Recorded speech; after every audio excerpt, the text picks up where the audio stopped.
रुपाली चाकणकर आपल्या सोबत आहेत। ताई, खरं तर निकाल जर बघितला तर महायुतीच्या बाजूने येताना पाहायला मिळतं। काय नेमक्या आजच्या भावना आहेत? लाडकी बहीण योजना काम केले का? आपल्या माध्यमातून मी महाराष्ट्रातल्या लाडक्या बहिणींना मनापासून धन्यवाद देईल। जी भावंड त्यांच्या पाठीशी उभे राहिले, त्या भावांच्या पाठीशी या सगळ्या लाडक्या बहिणी उभ्या राहिला आणि त्यांनी मतदानातून आपला पाठिंबा दर्शवला। पुनश्च एकदा मी त्यांचे सगळ्यांचे मनापासून आभार व्यक्त करते। महायुती सरकारमध्ये काम करत असताना आदरणीय दादांनी अर्थमंत्री म्हणून हा 10व्यांदा अर्थसंकल्प मांडला आणि खऱ्या अर्थानं तो पूर्ण देखील केला।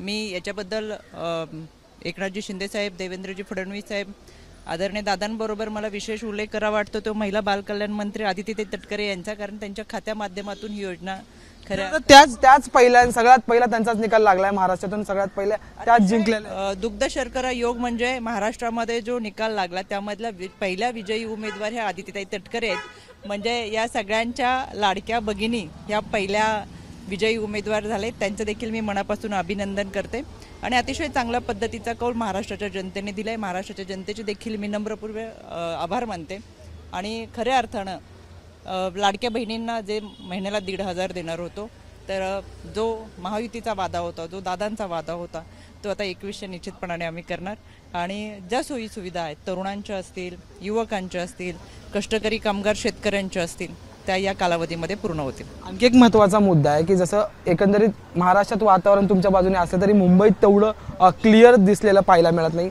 नवाब मलिक असो, जिशान सिद्दीकी असो, हे अद्यापही पिछाडीवर आहे, ते त्याच्याकडे कसं बघतात? मला असं वाटतं काही जागांवरती अजून मतमोजणी चालू आहे, त्याच्याबाबत आत्ताच आपण काही मत व्यक्त करणं योग्य ठरणार नाही।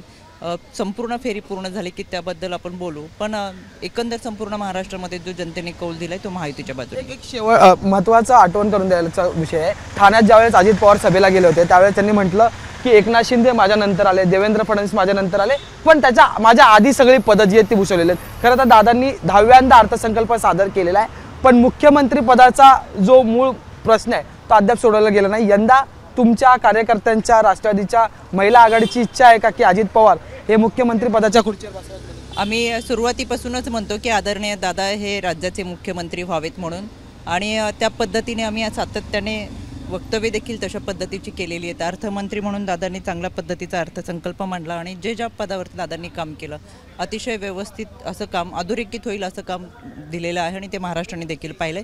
आमचा स्ट्राईक रेट पाहिला तर अतिशय चांगला आहे, त्याच्यामुळे अजूनही आमच्या सगळ्या कार्यकर्त्यांच्या भावना आहेत की दादांनी मुख्यमंत्री व्हावं। तुमच्या समोर जी राष्ट्रवादी होती त्यांचं मताधिक्य खूप घटलेलं आहे। लोकसभेला जशी त्यांना भरारी मिळाली होती ती कमी झालेली आहे। अद्याप आमदार सुद्धा निवडून आलेला आहे, फक्त जितेंद्र आव्हाड पुढे आलेलं पाहायला मिळतं। कसं बघतात? लोकसभेच्या निवडणुकीमध्ये त्यांनी अतिशय फेक नेरेटिव्ह सेट करत मतदानांमध्ये सहानुभूती मिळवण्याचा प्रयत्न केला होता। त्याच्यामुळे पश्चिम महाराष्ट्रामध्ये जे मतदान झालं ते सहानुभूतीवरती झालं होतं, बाकीच्या ठिकाणी जातीवाद करत मतं मिळवली होती, पण त्या संविधान बदलणार अशी भाषा करत लोकांची दिशाभूल केली होती। पण या सगळ्यांमध्ये महाराष्ट्राच्या जनतेच्या लक्षात आलं की लोकसभेची निवडणूक झाल्यानंतर त्यांनी जी काय आश्वासनं दिली त्याच्यावरती काम करण्याऐवजी महायुतीने ज्या योजना आणल्या त्यावरती टीका करणं हा एककलमी कार्यक्रम महाविकास आघाडीने सातत्याने राबवला। दुसरी गोष्ट, महाविकास आघाडी सुरुवातीपासून ज्या बैठका घेत होती त्यात एक वाक्यता कुठेही नव्हती। अगदी कालपर्यंत त्यांच्यामध्ये वाद होता की मीच मुख्यमंत्री होणार म्हणून, तसं महायुतीमध्ये तुम्हाला कुठेही दिसलं नाही। सामंजस्यपणाने टीमवर्क म्हणून ते महाराष्ट्राच्या जनतेचे प्रश्न सोडवण्यासाठी अतिशय चांगल्या पद्धतीचं ग्राउंड लेवल जाईपर्यंत काम केलं आणि महाराष्ट्राची ही संस्कृती आहे, त्याच्यामुळे महाराष्ट्राची जनता ही महायुतीबरोबर राहिली। धन्यवाद। त्या रुपाली चाकणकर ज्यांनी आपल्यासोबत बातचीत केलेली। व्हिडिओ जर्नलिस्ट अरविंद वारगेसह मी अजय माने, एबीपी माझा, मुंबई। एबीपी माझा, उघडा डोळे बघा नीट।